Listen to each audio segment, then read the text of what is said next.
Hello friends and viewers, my name is Charles here at Nutrition 101 and I want to welcome you back to check out this new topic, right? It's a very popular topic. It's probably one that everybody wants to do, right? If I say 80% of my clients might come in and talk to me, what do they want to do? They want to build muscle while lose weight, right? Or just not gain weight while building muscle, right? So that's huge topic, and it's the age-old question, right? How do we do this, right? So it's a tricky kind of formula here, right? It's really no just one way to do it, but I'm just going to give you some ideas, some facts about it, and maybe some ways to reach your fitness goal or your weight goal.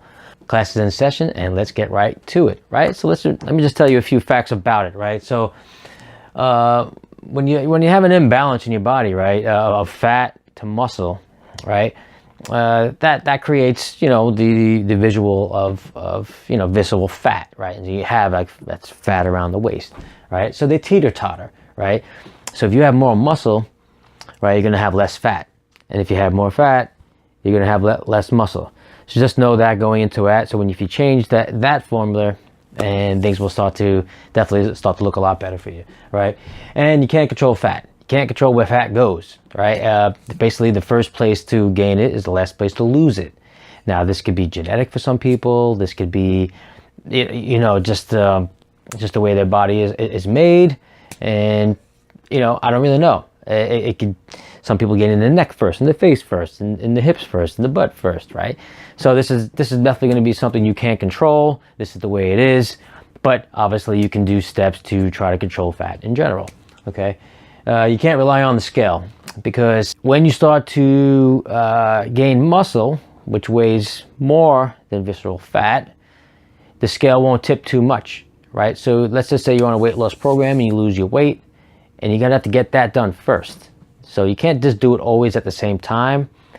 It's probably best to approach each goal one at a time. So it might be to lose weight first. That would be better, and then you can just start working on building the muscle, and at that point the scale won't tip too much after that, because now you're going to start to gain muscle weight, and as far as weight goes, it's going to stay right where it is. Might not tip too much. You might even gain a couple more pounds of muscle, but there's nowhere in the world where 5 pounds of muscle looks puffier than 5 pounds of fat, right? That's just the way it is, right? So, and that's just a big misconception with protein. A lot of people think protein gets them big, but no, it's calories. So just know that moving forward. Okay, all right. Starvation diets kill, meaning if you starve your body of nutrients, because let's just say you've heard a good diet and it's a major calorie deficit, which is not sustainable in the first place, right?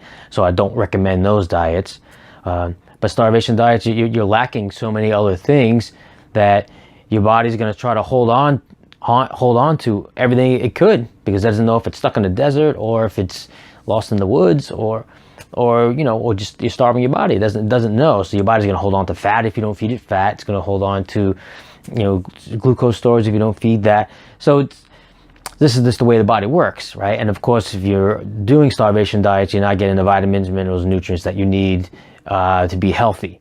So in a way, it's going to kill your results, and I wouldn't recommend that. And another thing about the starvation diets, particularly fat, we need fat to lose fat. If we don't get fat in our diet, we most certainly cannot lose it. That's just the way it is, especially because it holds on to it, right? So get more fat. A ketogenic diet is a really great way to lose weight. It's probably one of the best ways. So high fat diet, it's about 70% fat. I'll make a video on that. And I'm not saying do that. That is extreme, and it requires a lot of dedication, and it's sometimes not sustainable for people. But just do a high fat diet, and this way we can stay full longer, eat less, things like that. And I'll leave a link at the video I made down below. It says 10 reasons why you're plateauing, and this could be in weight loss or in muscle gains. You definitely want to get on a food tracking kind of system when you're trying to make a change in your diet plan or your workout plan. Anytime you want results, you want to start tracking your food for 5 days at least, and become more accountable. See what you're taking in, see what you can take out. stuff like that. Okay, another thing that can cause you to not gain muscle and have more fat is low testosterone, right? And so this is a big problem for guys, especially if they drink or if they have bad diets, stuff like that, and they're not going to have high testosterone levels. And men, you just need to do everything you can to keep that testosterone higher and higher and less estrogen, right?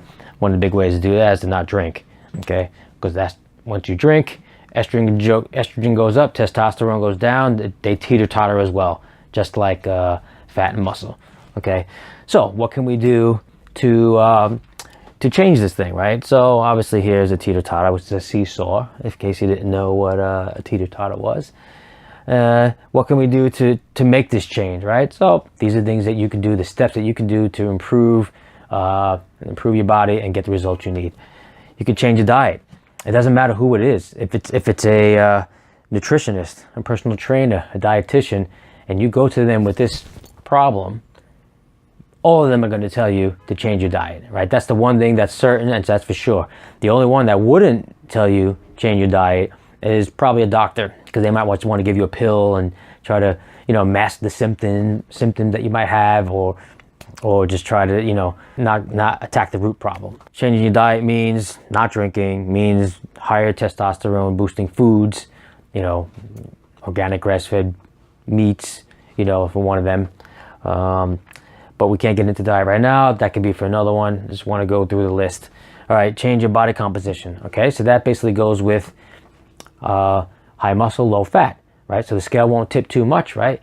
So your body composition is going to change when you have more muscle, right? Less visceral fat, more muscle.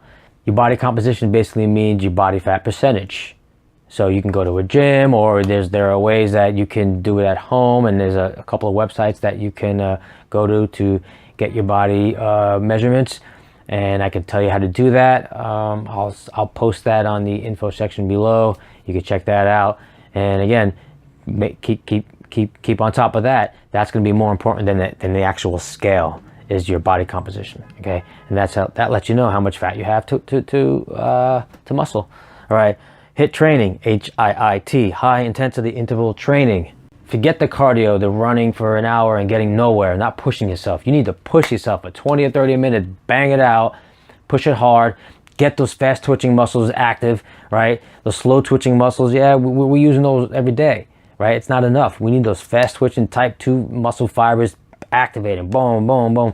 And the HIIT training will do that, and that'll help also boost your testosterone and get your muscles fired up. And of course, you got to feed those muscles with some protein so we can repair it, and that's a really big part of it.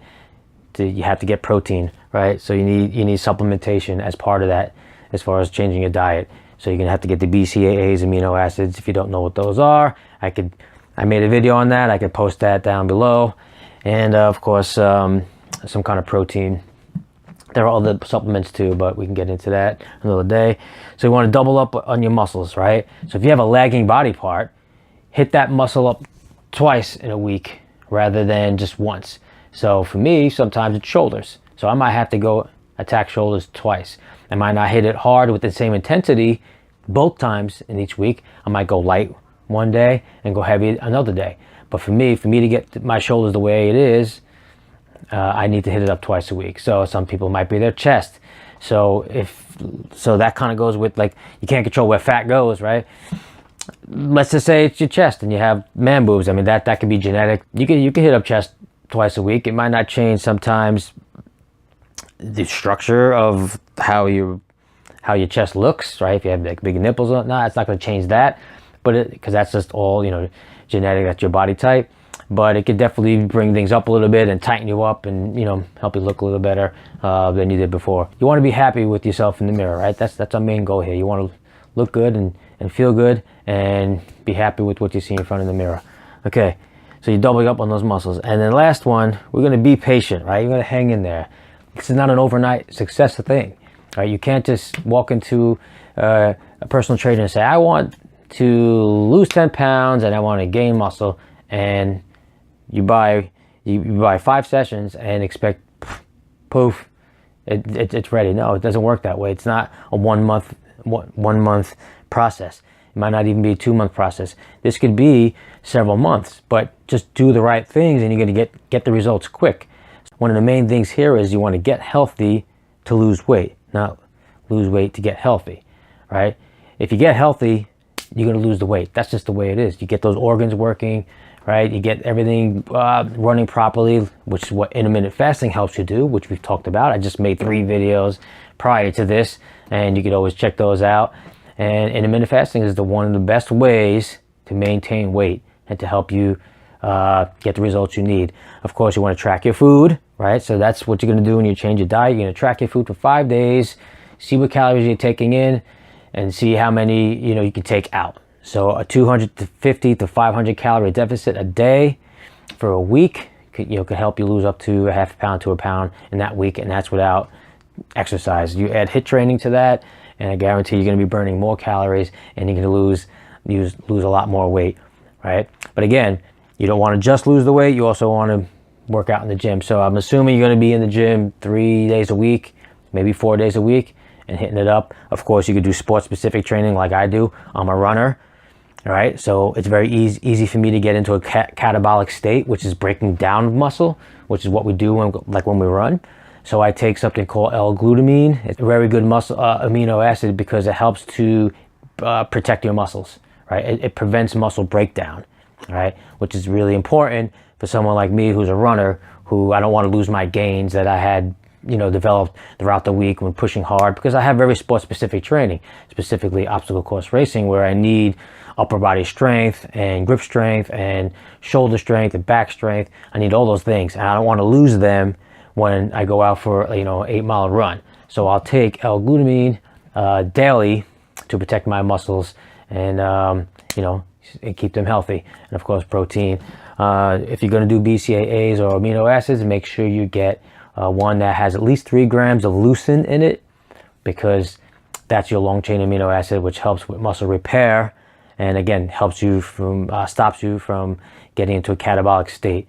So you have that what they call the metabolic window right after your workout, right? It's not as really crucial as some people say it is. As long as you get some protein in there within the next few hours, you'll be okay.